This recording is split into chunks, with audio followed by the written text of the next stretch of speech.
What is up, everybody? Welcome to AK Plays. I'm AK. Let's play.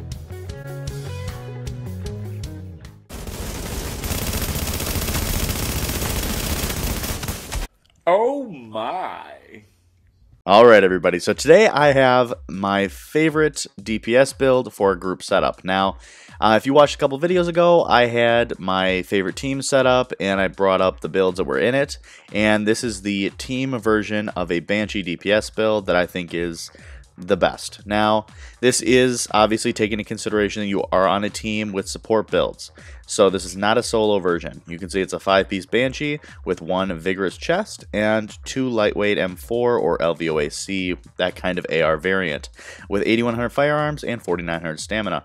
The primary weapon is an LVOAC or lightweight with deadly, responsive, and I have accurate, but I think I am going to switch that to competent, so I would say that competent is probably going to be your best bet.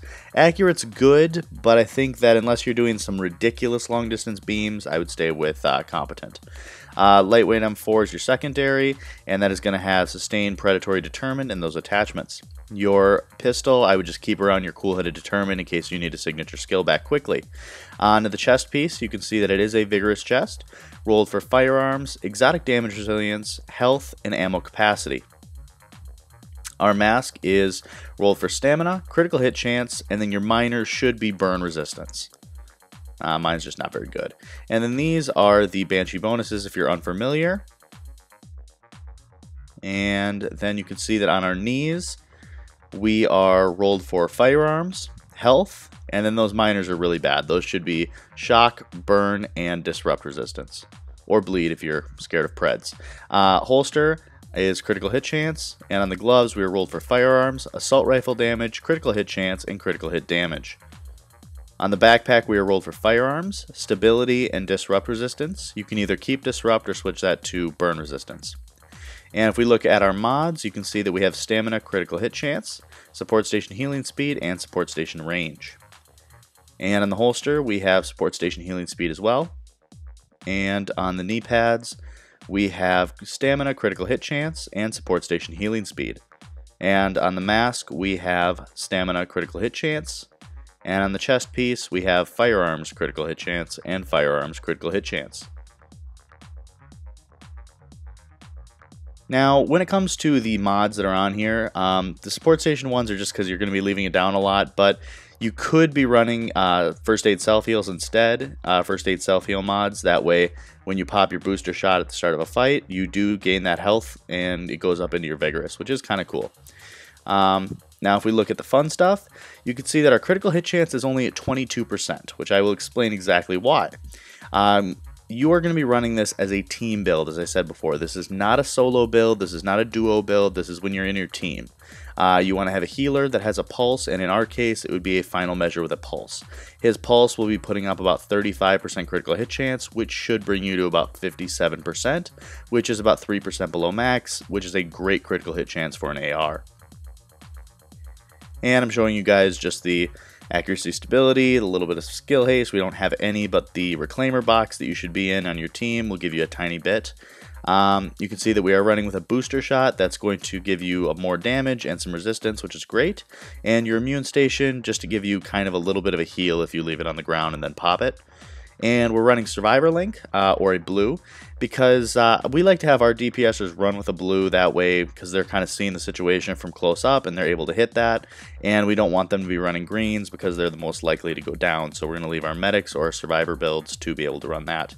Our talents, you see we have adrenaline to keep off status effects if your reclaimer box gets disrupted, critical save to give us some resistance when we're hitting a medkit at low health, combat medic to help the team, and on the move so you can keep killing people with a bunch of resistance.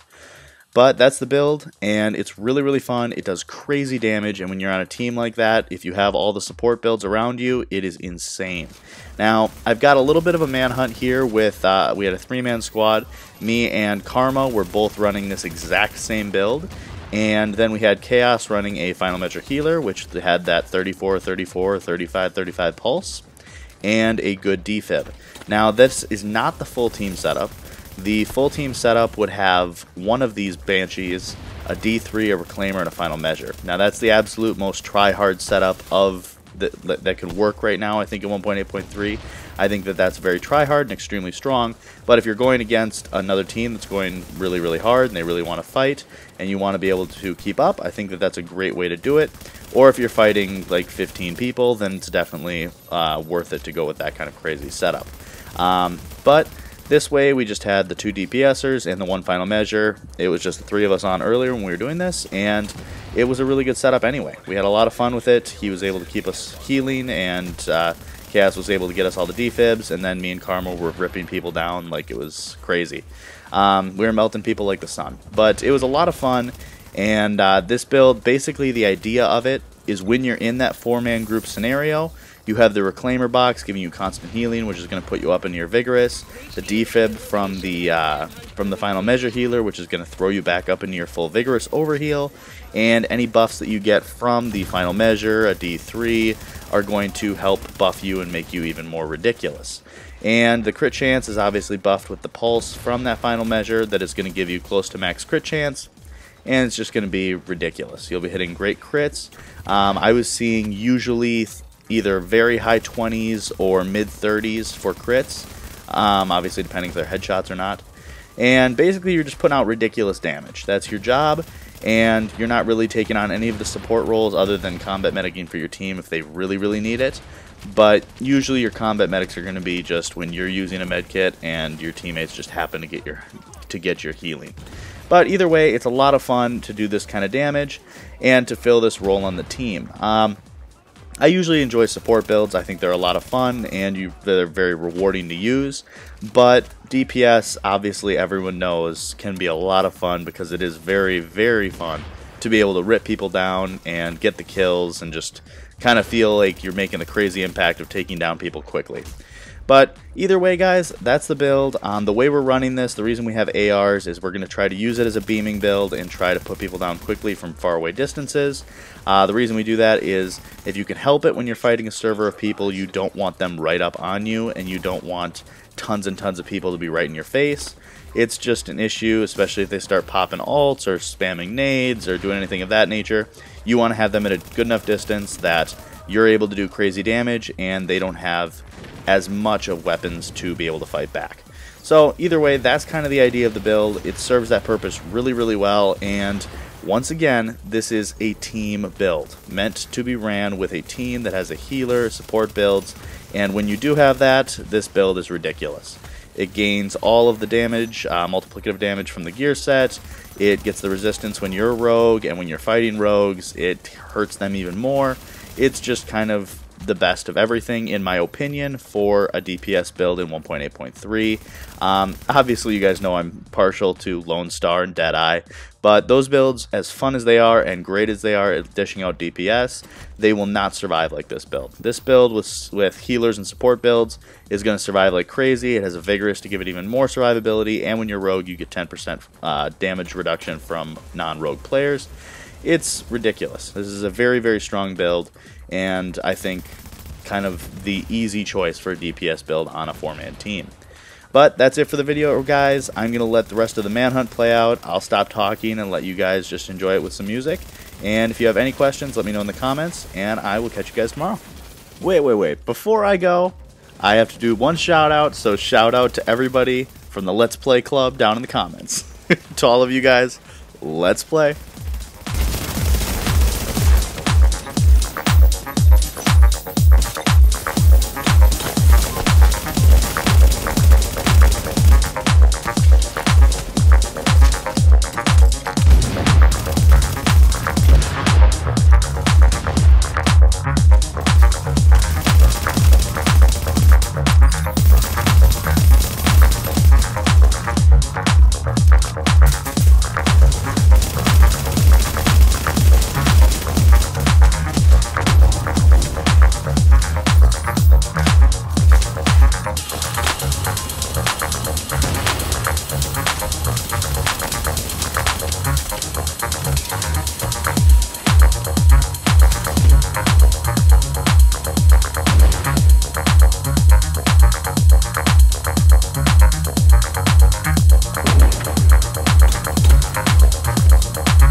best, but you don't succeed.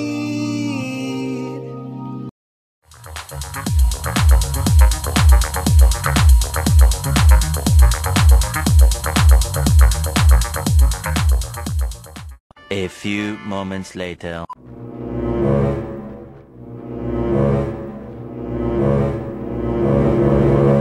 No! God, please, no! Wait a minute! Who are you? No, no, no, no.